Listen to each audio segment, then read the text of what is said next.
Hello friends, it's me, and today, Game Theory, FNAF the Secret Afton Killer from the Game Theories. Together, let's go, let's start! FNAF's main villain has been keeping a secret from us since the beginning, and none of us caught it. Now, Scott has released Into the Pit for a third time to try and get us to realize that while we were all looking at Afton and the Mimic, there was another lurking in the shadows that explains everything. Game Theory. Hello Internet! Welcome to Game Theory, the show that revisits FNAF lore about as much as Scott does. Yeah, if you haven't already heard. Hello Internet, welcome to Game Theory. Hello! We've gotten the second main entry in Scott's interactive novel trilogy. It's called Return to the Pit, and if you're a fan of FNAF, that name will absolutely ring a bell. In 2019, we had the first ever Fazbear Fright story called Into the Pit. Then, last year, we had Into the Pit, the game. And now, Scott is returning to what is clearly his favorite story in the franchise for a third time. But do you want to know what's more infuriating than Scott telling us the same story over and over again? Scott changing that story just slightly each time. For both the original story and the game, the missing children's incident was shown to involve 6 kids, rather than the typical 5 that we've been told about in the games, which in and of itself caused lots of disagreements within the fanbase. But now in this new book, do you want to guess how many kids there are? It's been changed back to 5. Is this to line it up more with the games? Does that mean that this version is canon, but the original Fazbear Fright isn't? Scott, my guy, I literally spent an entire episode talking about how it would be nice if the books were canon, and then you go and pull this on me? I mean, I'm thankful you didn't change it to something crazy like 7, but seriously! That being said, this version of the story being more likely canon than the other versions does allow for some interesting theorizing. Something I didn't talk about in our week before theory was how a choose-your-own adventure can work in terms of canonicity. With each of these stories, while there are multiple endings, there is only one canon ending. However,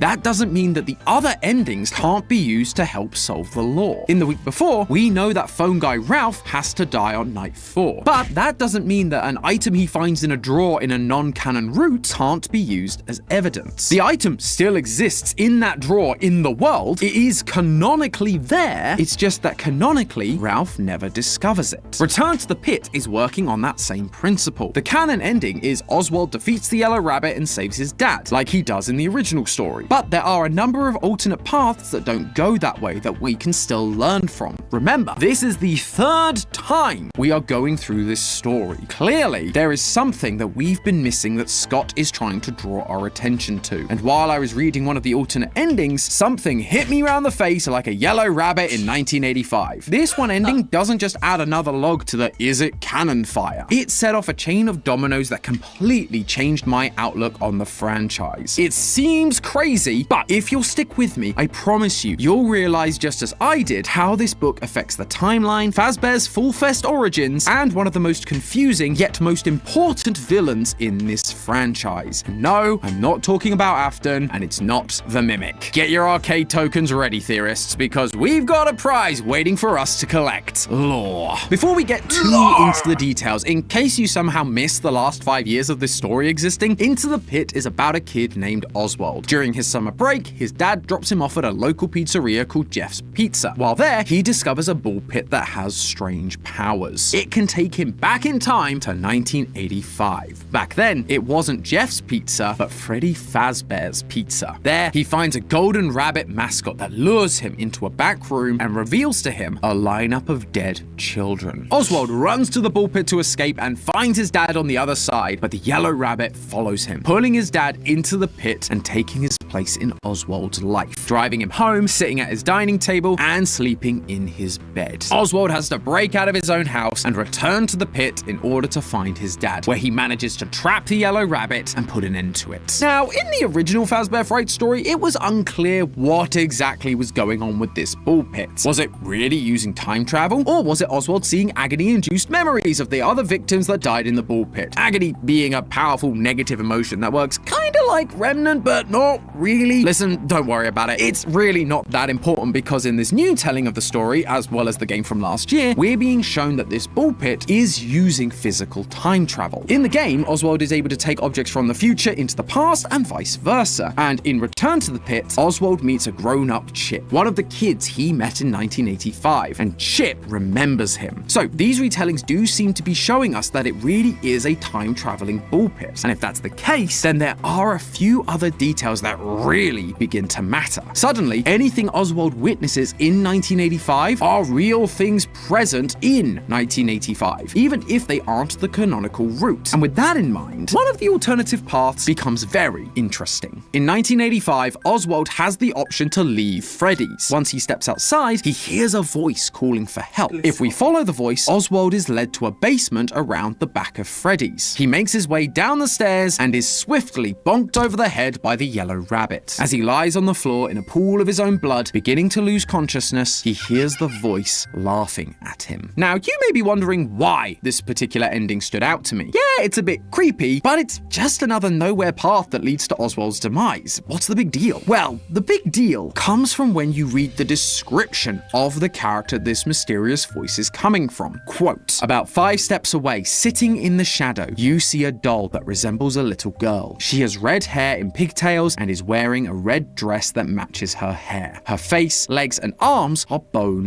white, and she has a blood-red nose and crimson circles on her cheeks. Her entire appearance is unnerving." Immediately, I knew I needed to identify this character. My first thought was Eleanor from other Fazbear Fright stories like To Be Beautiful. After all, Return to the Pit is a retelling of a Fright story. She is described as looking like a doll with a clown-like face and red pigtails. This felt like an obvious match, but then when I went back and took a closer look at Eleanor's description, the more that connection felt less and less strong. Yes, she's got a clown-like face, but her cheeks are actually pink, not red, and her body is silver, not white. There's also how her body is described. Quote, "Its body was sleek and silver with a long neck, a tiny waist, and a rounded bust and hips. Its legs and arms were long, slender, and elegant." Yes, she is described as being doll-like, but that doll is more reflective of an adult woman with a rounded bust and hips and longer limbs. But the doll in Return to the Pit is described as looking like a little girl, as in not a fully grown woman. So Eleanor wasn't really fitting the bill for me. But while I scratched my head over this, there was one other detail that pointed me in the right direction. Quote again, "You hear the sound of laughter beside you, high-pitched giggling. You turn your head and look at the doll. She sits there, perfectly still, but the laughter gets louder and louder." As we've discussed, it feels like this book is trying to align itself with the game canon. So, a red nose, red cheeks, red hair, a red dress, and a creepy childlike laugh can only match one character,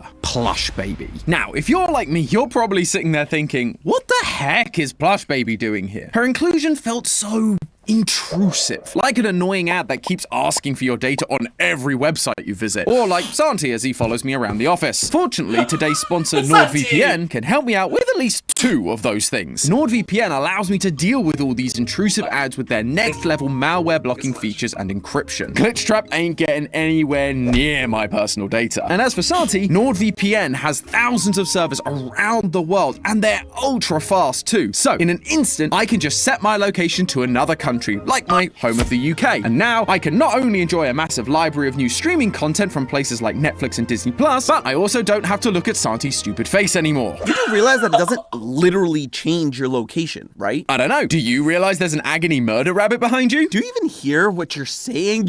But on top of all that good stuff, Nord is offering you guys a huge discount on a 2-year plan, along with 4 additional bonus months for free. All you have to do is use my link, nordvpn.com/game theory. Plus, if you try it out and find that it's not for you, Nord has a 30-day money-back guarantee. So it's a win-win for everybody, even Santi. Oh. Well, if you want to take your online security seriously, protect your data, and explore a world of content outside of your region, click the link in the description or use my link, nordvpn.com/game theory. Thanks to NordVPN for sponsoring this episode. Now, let's figure out what Plush Baby is doing here. The truth is, I've actually... Hi, Santi. Thank you, Santi. Thank you. been asking this question for a long time. Plush Baby was first introduced back in FNAF VR Help Wanted as a simple plushy version of Circus Baby, even using the same lines as her, just higher pitched. Her level was, let's say, challenging. Oh god! But from a lore perspective, this was a VR game made by Fazbear Entertainment to fix their reputation while also promoting merchandise. So, a plush version of Baby that people could then love or hate that they could then take home with them makes a lot of sense. What didn't make a lot of sense is the fact she kept reappearing in games that didn't have that lore purpose. In Help Wanted 2, we're essentially a technician fixing all the attractions, but there Plush Baby is, making her way towards us to jump scare us. In Security Breach Ruin, Cassie can find a secret room inside Bonnie Bowl that, when you take off the Vanny mask, reveals a room full of plush babies all laughing like they do, only to disappear when you turn your back. And you can also collect AR versions of the plushie, with Cassie's only comment being, "What is she doing here?" Not only has Scott been including her in all the Steel Wool era FNAF games, but he is specifically calling out that her presence is weird. And now she's being shoved into Return to the Pit during 1985. What is Scott trying to tell us with this character? Well, take a look at Plush Baby's design compared to the character she's based on, Circus Baby. What difference do you notice? Besides the fact that one is a doll and one is a 7-foot monster clown. The eyes. Plush Baby's eyes are blue, while Circus Baby's eyes are green. Though longtime fans of the franchise will remember that this isn't a design error from Scott. Circus Baby's eyes were originally blue, up until she scooped Afton's daughter Elizabeth and got Circus Baby's Pizza World shut down before it even opened. When Baby scooped Elizabeth, Baby became possessed by Elizabeth, and as part of that, gained Elizabeth's green eyes. So for the plush babies to have blue eyes, they have to have been based on the character prior to Elizabeth's scooping. Therefore, from a timeline perspective, for this toy to exist as it does in Return to the Pit, a blue-eyed Circus Baby needed to exist before 1985. We still don't have anything telling us exactly when her scooping happened prior to that date in 1985, whether it was before or after Dave the Crying Child and Charlie's deaths. But hey, at this point with FNAF, I'll take whatever timeline wins I can get. Although, that isn't the only thing this appearance teaches us. Because of Circus Baby's Pizza World's ambiguous placement in the FNAF timeline, there have been a lot of theories about why Baby and the Fun Times were designed with claws in their stomachs and cavities large enough to hold a child inside of them. Obviously, it was to capture kids, but it's more about why Afton chose this method to capture them when the only thing we'd seen at that point was him stuffing the kids into suits himself. One option that has been theorized about is that the Fun Time designs were made to capture kids in their stomachs because of the police sniffing around after the missing children's incident. Afton couldn't risk getting caught leading children into the back room himself like he used to, so he'd just have the animatronics do it for him. But in this book, we're being shown that Plush Baby, and therefore a pre-Elizabeth Baby, were around before 1985, before the missing children's incident, which happened in Return to the Pit in 1985. That implies that Afton's use of Baby and the Fun Times was less responsive and more proactive. Like it was always the plan to have them assist him in capturing kids. Like he knew it was the smart approach to have help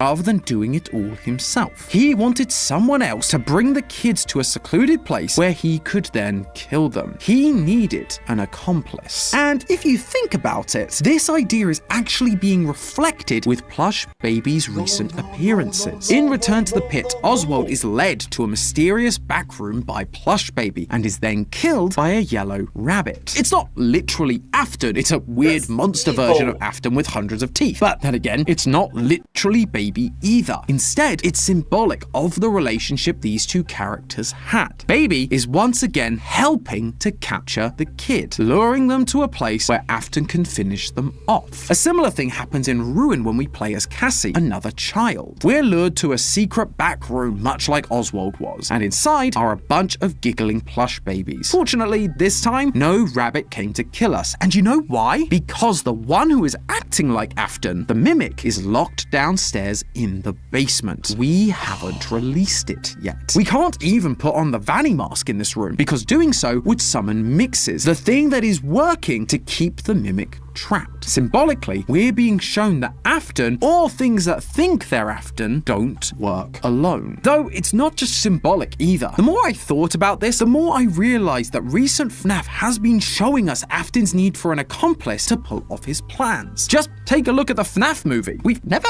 actually talked about the FNAF movie on this channel before, mainly because Lee stole it from me. Hey, you weren't using it. Well, I am now, so I'll be taking this back, thank you. Dude, you can't. Alright, so that is Lee from the Film Terrorists. He's the host for the Film Terrorists, the new host.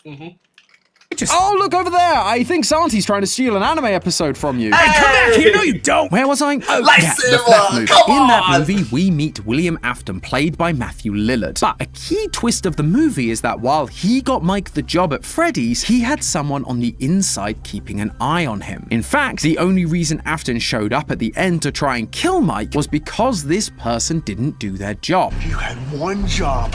One.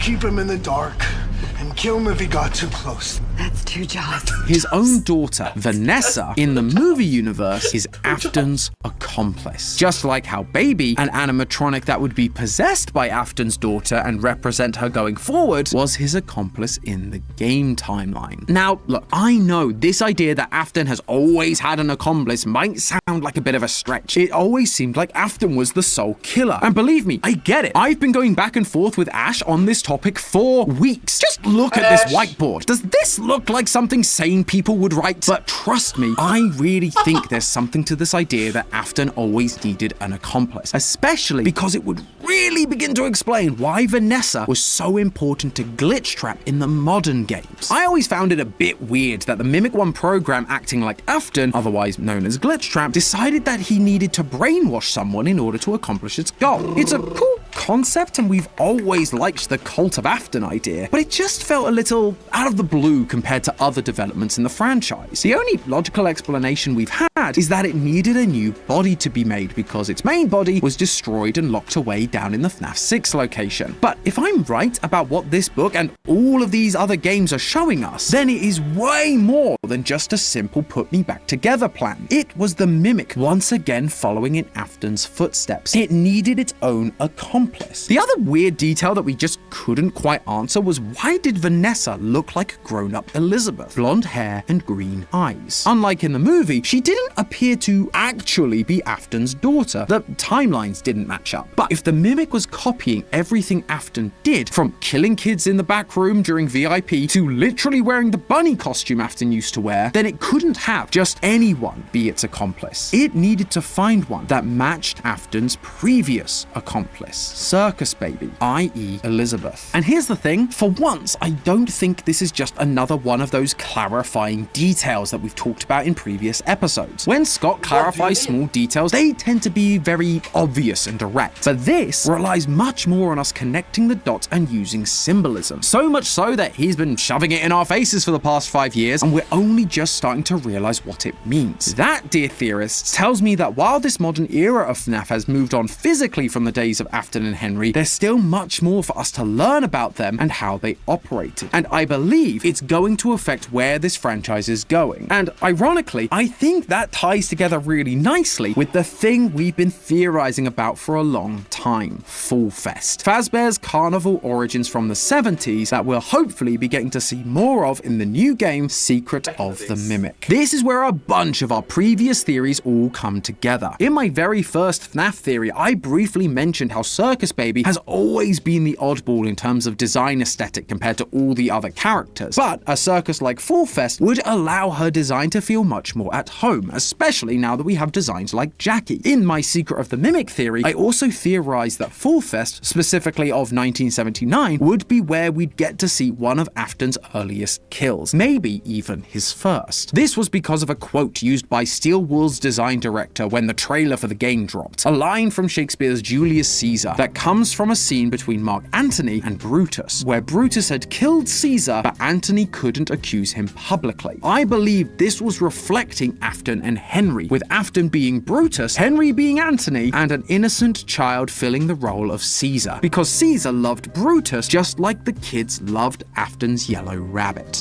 But I'm pretty sure Caesar is not a kid. Okay, as a reference point, but You get what I mean, right?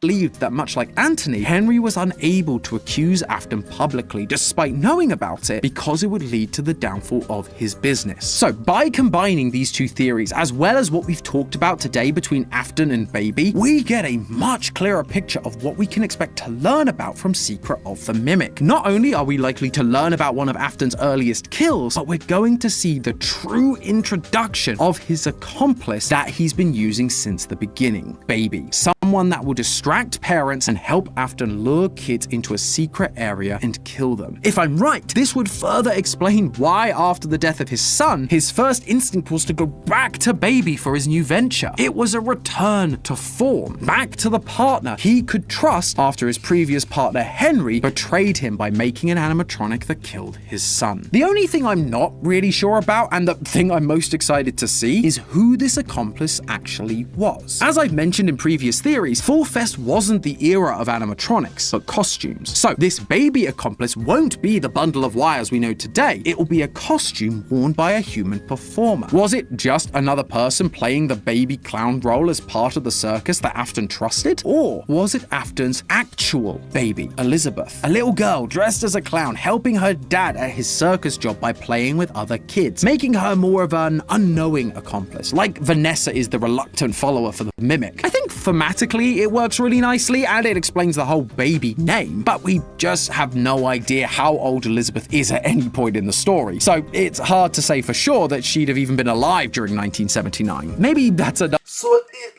literally is child murderer. The child is the murderer. Oh my gosh! Wow! That escalated way too quickly. Other point of clarification that Scott will add for us in Secret of the Mimic. Or, you know, he'll just do another retcon and then gaslight us into thinking it was there the whole time. I'll admit there's also the chance that this is where Jackie / the Mimic comes into play, with their clown design being the premise for Baby later on. They were initially the accomplice learning from Afton, but later became the master, turning Vanessa into their own accomplice. But what do you guys think? I know that this one feels like a big swing, so I'd really love to hear what you think right now over on GT Live. Ash and I are going to be talking about FNAF until we physically can't anymore, so there's plenty of time to hop on by and give us your thoughts, whether it's extra evidence to support the theory or if you've found my sanity in the lost and found. Either way, friends, remember, it's all just a theory. A game theory! Thanks for watching. Thank you so much.